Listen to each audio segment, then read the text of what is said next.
এই বিতর্কের সূত্রপাত হয়েছিল কোষাধ্যক্ষ অরূপ বিশ্বাস তাঁর পাঠানো চিঠি দিয়ে। তিনি একেবারে এইচডিএফসি ব্যাংকে সেন্ট্রাল প্লাজা ব্রাঞ্চে সেখানে তিনি চিঠি দিয়ে আবেদন করেছিলেন অল ইন্ডিয়া তৃণমূল কংগ্রেসের যে ব্যাংক অ্যাকাউন্ট রয়েছে তা ফ্রিজ করা হোক, কোনো রকম লেনদেন যেন সেখানে না হয়, কারণ দলের নিয়ন্ত্রণ নিয়েই একটা গন্ডগোল দেখা গিয়েছে।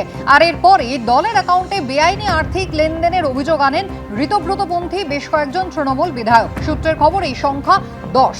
বিধাননগর পুলিশ কমিশনারেটে এরা অভিযোগ জানান।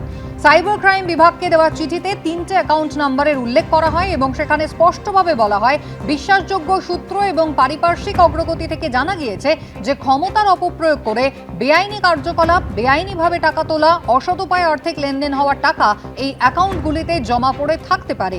এই 3টে অ্যাকাউন্টে রয়েছে এইচডিএফসি ব্যাংকের সেন্ট্রাল প্লাজা ব্রাঞ্চে। তৃণমূল কংগ্রেসের নামে থাকা ব্যাংক অ্যাকাউন্ট নিয়ে নতুন করে বিতর্ক। এইচডিএফসি ব্যাংকের তৃণমূলের নামে থাকা 3টে অ্যাকাউন্টের ডেবিট ফ্রিজ। 3টে অ্যাকাউন্টের ডেবিট ফ্রিজের নির্দেশ দিয়েছে পুলিশ। এই অ্যাকাউন্টগুলোতে জমা থাকা 440 কোটি টাকা তোলা যাবে না। এইচডিএফসি ব্যাংকে নির্দেশ দেওয়া হয়েছে পুলিশের তরফ থেকে। এর বাইরে তৃণমূল কংগ্রেসের আরও যা অ্যাকাউন্ট রয়েছে তাতেও ডেবিট ফ্রিজ করার প্রক্রিয়া চলছে। একের পর এক পুরসভায় ভাঙনের ছবি বারবার সামনে আসছে। এবার বোলপুর পুরসভায় ভাঙন, পদত্যাগ করলেন চেয়ারপারসন। ইস্তফা দিয়েছেন বোলপুর পুরসভার চেয়ারপারসন পর্ণা ঘোষ। শারীরিক অসুস্থতার কারণেই ইস্তফা, দাবি পদত্যাগী চেয়ারপারসনের। পর্ণা ঘোষের স্বামী সুদীপ্ত ঘোষ বীরভূম জেলা কোর কমিটির সদস্য। দুদিনের এই কর্মশালা, যেখানে ট্রেনিং ইতিমধ্যেই দিচ্ছেন ফেরাদাকে, মেনে কি বলছেন তৃণমূল মুখপাত্র কুণাল ঘোষ, দেখুন। বিধানসভায় ঢোকার পর ববিদা এখন বামপন্থী হয়েছেন, বাম দিকে যাচ্ছেন। ঢুকে বিধানসভায় ঢুকে উনি বামপন্থী দিকে যাচ্ছেন। তো এখন ফলে তার জন্য কি পদ অপেক্ষা করছে, কি অপেক্ষা করছে, যদির উপর দাঁড়িয়ে আমি কোনো মন্তব্য করব না। উনি অনেক সিনিয়র। তৃণমূলের তরফ থেকে মমতা বন্দ্যোপাধ্যায়ের স্নেহ, ভালোবাসা, আস্থায় বিভিন্ন ধরনের পদ, সম্মান, প্রতিষ্ঠায় তিনি ছিলেন। হলদার পুষ্পা জাহাঙ্গীর খান তো আগেই পুলিশের জালে ধরা পড়েছিল। এবার তার বউ সারিনা বিবি গ্রেফতার হয়েছেন ডায়মন্ড হারবার পুলিশের হাতে। আজ সকালেই তাকে গ্রেফতার করা হয়। কথা বলবো সরাসরি, আমাদের প্রতিনিধি পার্থপ্রতিম ঘোষ রয়েছেন আমাদের সঙ্গে। পার্থ, বেশ কয়েকদিন ধরে এই সারিনা বিবির খোঁজ করছিল পুলিশ, আমরা জানি। মূলত এর বিরুদ্ধে কি কি অভিযোগ, কোথা থেকে গ্রেফতার করা হলো? দেখো, যেমনটা তোমায় বলবো যে আজকে পুলিশ সূত্রে খবর পায় যে জাহাঙ্গীর খানের স্ত্রী সে হচ্ছে পালিয়ে যাচ্ছে। কোন জায়গা দিয়ে পালাচ্ছে জানতে পারে, একটা গাড়ি ভাড়া নিয়েছে। গাড়ি ভাড়া নিয়ে আমতলা হয়ে একেবারে জুলপিয়া যে রোড, সেই জুলপিয়া রোড দিয়ে সে পালিয়ে যাচ্ছে। গত মঙ্গলবার থেকে জাহাঙ্গীর খানের স্ত্রী সারিকা বিবির খোঁজ করছিল হচ্ছে ফলতা থানা পুলিশ।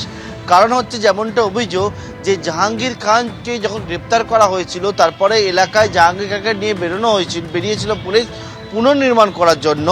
সেইটাকে কেন্দ্র করে এই জাহাঙ্গীর খানের স্ত্রী সে একটা পুরো পরিকল্পনা করতে থাকে এবং সেই রকম করে হচ্ছে গত মঙ্গলবার দিন থানা থেকে জাহাঙ্গীর খানকে কীভাবে ছাড়িয়ে আনা যায় এই রকম একটা পুরো পরিকল্পনা হয়েছিল বলে পুলিশের দাবি। এবং সেটা হচ্ছে যে মল্লিকপুর বলে একটি জায়গা রয়েছে ফলতার, পুলিশ জানাচ্ছে সেই মল্লিকপুরের মধ্যে বসে জাহাঙ্গীর খানের স্ত্রী সারিকা বিবি সে হচ্ছে একটা বৈঠক করে এবং সেই বৈঠক করে সেখানে হচ্ছে স্থানীয়দেরকে একেবারে বলে যে জাহাঙ্গীর খানকে কীভাবে ছাড়িয়ে আনতে হবে। ঠিক মঙ্গলবার দিনকে যে বিষয় জানা যাচ্ছে, মঙ্গলবার দিন সে জাহাঙ্গীর খানের স্ত্রীর নেতৃত্বে একটা বিশাল দলবল জাহাঙ্গীর খানের অনুগামীরা তারা হচ্ছে আগ্নেয়াস্ত্র দেখাচ্ছিল, এমনকি বোমা তাদের কাছে ছিল বলে পুলিশ জানাচ্ছে। আগ্নেয়াস্ত্র, বোমা নিয়ে তারা ফলতা থানার উদ্দেশ্যে রওনা হয় এবং রওনা হয়ে তাদের মূল উদ্দেশ্যই ছিল ফলতা থানায় গিয়ে একেবারে তারা হামলা চালিয়ে জাহাঙ্গীর খানকে থানা থেকে বের করে নিয়ে আসবে। এর পরবর্তীকালে হচ্ছে যে বিষয়টা সেটা হচ্ছে কেন্দ্রীয় বাহিনী ও পুলিশ একসাথে নামে এবং তার পরের দৃশ্য তুমি দেখেছো। ঘটনার পর থেকেই জাহাঙ্গীর খানের স্ত্রী সে পলাতক ছিল। ইতিমধ্যে পুলিশ জানাচ্ছে আজকে সকালবেলা একটি গাড়িতে করে পালাবার সময় জাহাঙ্গীর খানের স্ত্রীকে গ্রেপ্তার করা হয়েছে এবং তার সঙ্গে এই যে ফলতায় যেই থানা হামলা চালানোর চেষ্টার যে ঘটনা, সেই ঘটনা এখনো পর্যন্ত মোট 27 জনকে গ্রেপ্তার করা হয়েছে বলে পুলিশের তরফ থেকে বলা হচ্ছে। একেবারে পার্থ, তুমি আমাদের সঙ্গে থাকো। এবিপি আনন্দ, এগিয়ে থাকে, এগিয়ে রাখে।